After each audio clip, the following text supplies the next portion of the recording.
Hey everyone, it's Effie and welcome back to the channel. So I have finally hit Wonder level 70 on P5X Global, as you can see here. Beautiful Wonder level 70. And that means I have unlocked the plethora of new Persona fusions as well as new Realm of Repression farming Personas that you can possibly get for the endgame.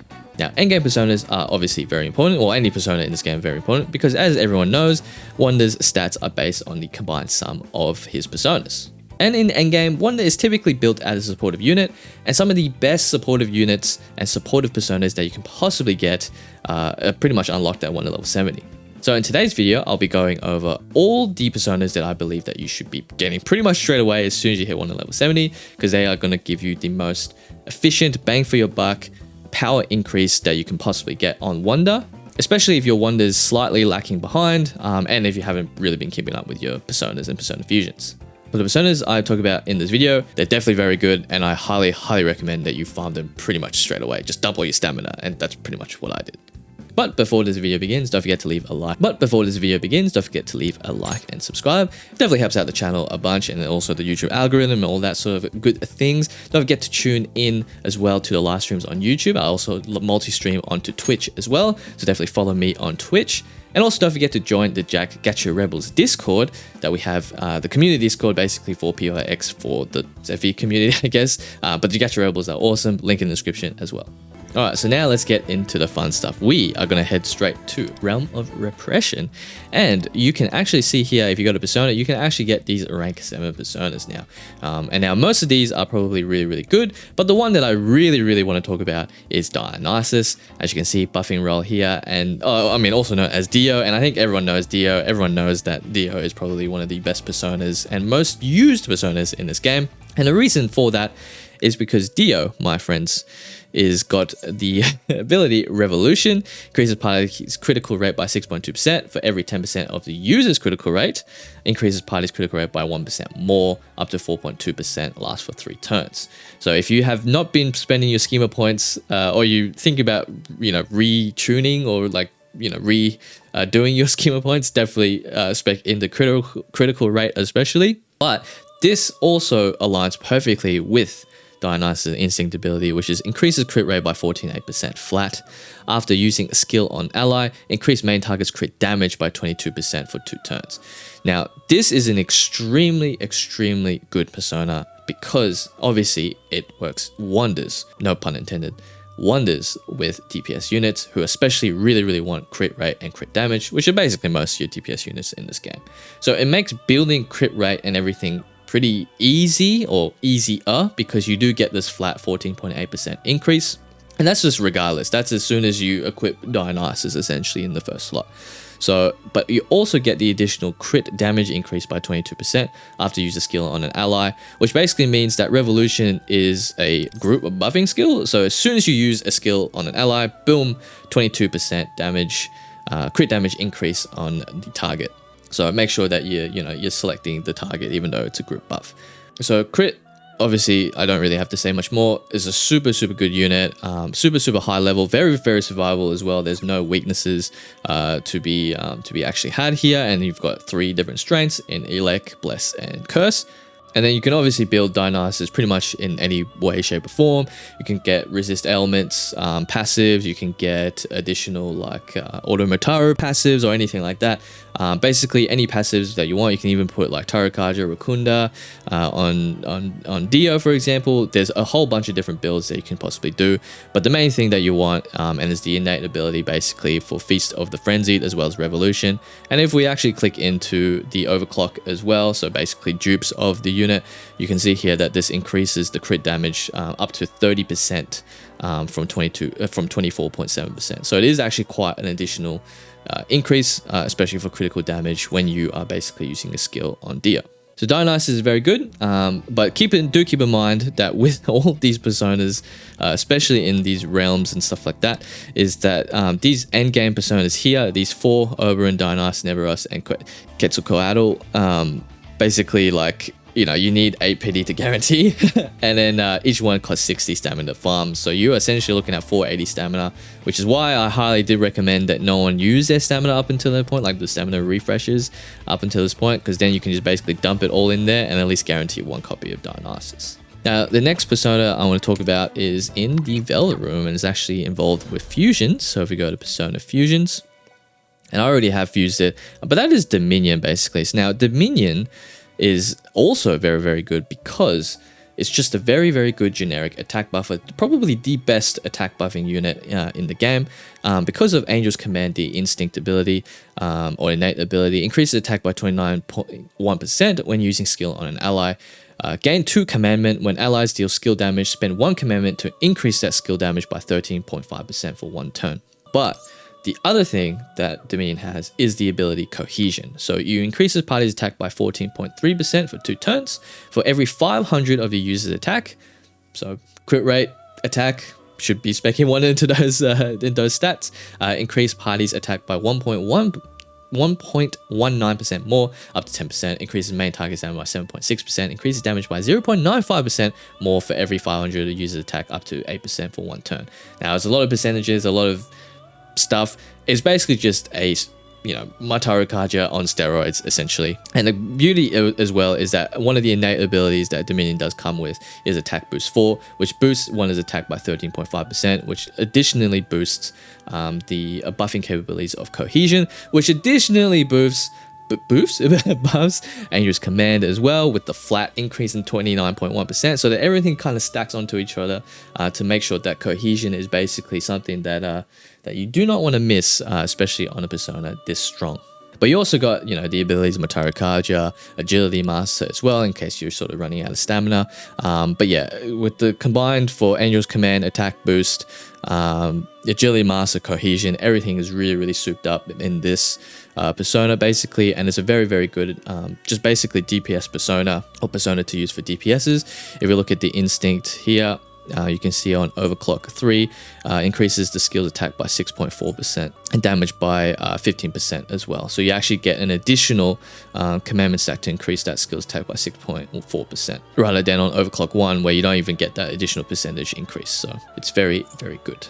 Now, the other persona I want to talk about is Thor. Now, Thor is a great electric persona, especially if you actually haven't pulled for people like Yui, for example, units like Yui, if you don't really want to build units like Closer. There's not really any good electric DPS units until, I guess, Akihiko comes out, but Akihiko won't come out on Global C and Japan for a while now, because obviously P3 are collab units.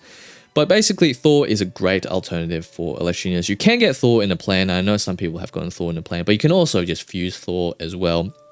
So Thor's innate ability is Thunderlord's Majesty, increases crit damage by 34.9%. When allies use elect skills, resonance, or highlights, gain 1 Thunderlord's Majesty stacks after dealing elect damage. Is at 3 stacks, or increase all foes' elect damage taken by 8% and elect crit damage taken by 12%. So this unit is great. Great. Works with basically every single elect team. So you can run, you can run Yui, you can run Closer, you can run Thor on Wonder as well. Super versatile, super good. Has Agility Master, has Spell Master as well, which is insane actually. Has App Pupil as well as having Brave Blade, 139% of Wonder's attack. So you basically really just kind of want to build, even though Wonder's more of a supportive role, you can use Thor actually as a Wonder DPS persona as well.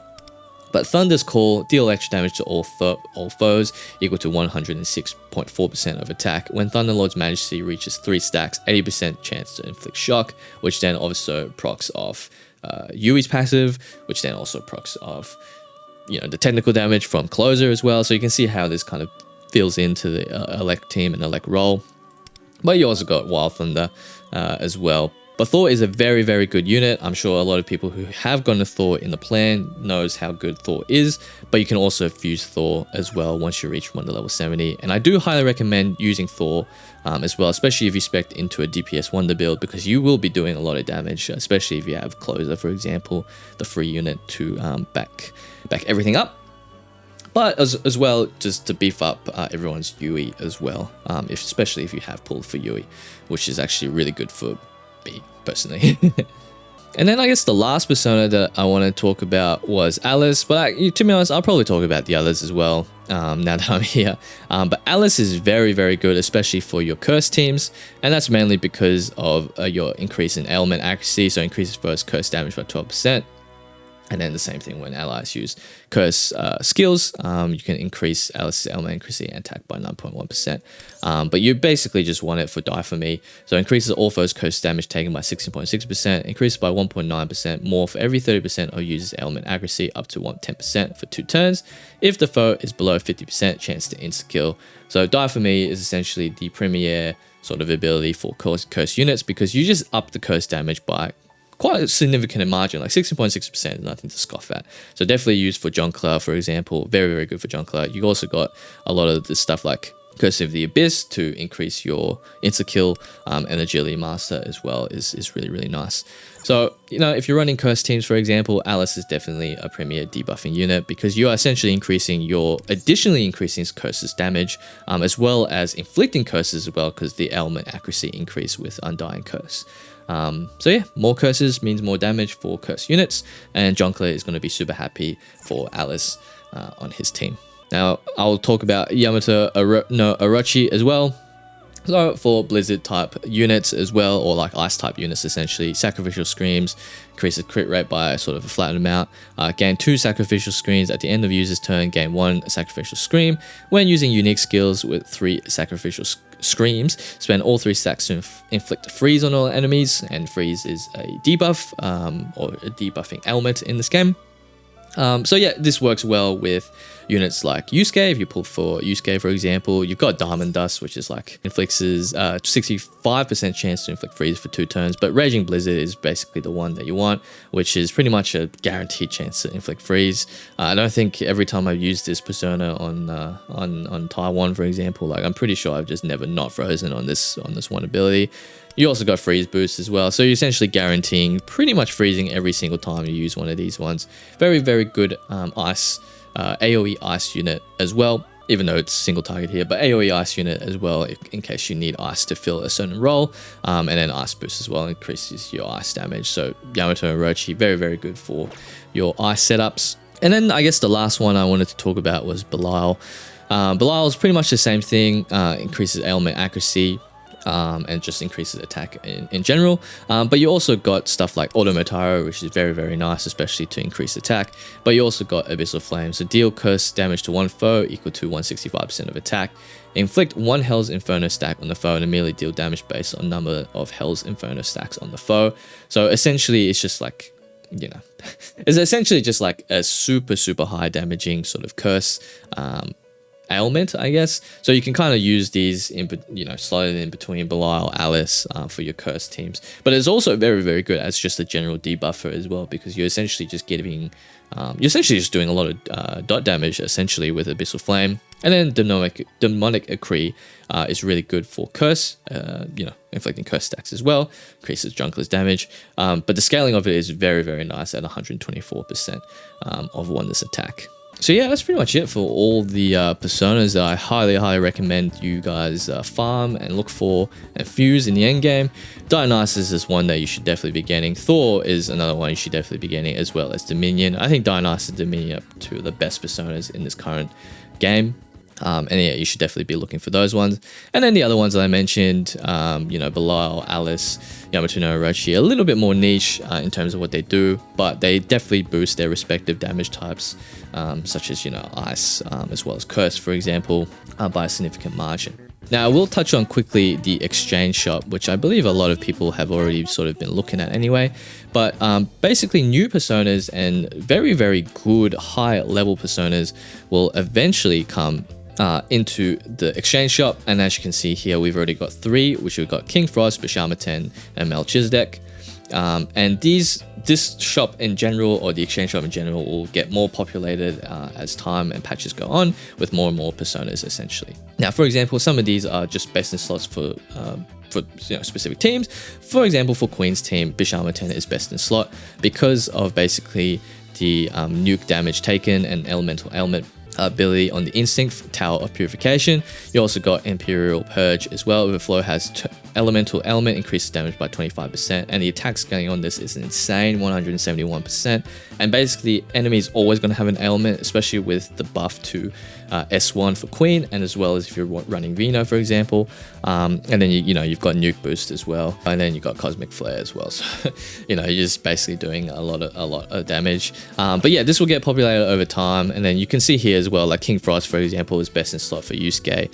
An example like Melchizedek as well, for future Blessed teams as well, for like Summer Closer and stuff like that. So you got Bless, and you got Shining Salvation, for example, Megaton Ray, Divine Grace, Attack Boost 3. So yeah, so keep in mind that these do eventually populate into the shop, but also keep it in mind that these do cost these Repression Metal 4s, which are attainable by basically going through your Sea of Souls trials and endgame content. And you eventually get a pretty decent stock of these, and then you can just spend them on basically personas that you want.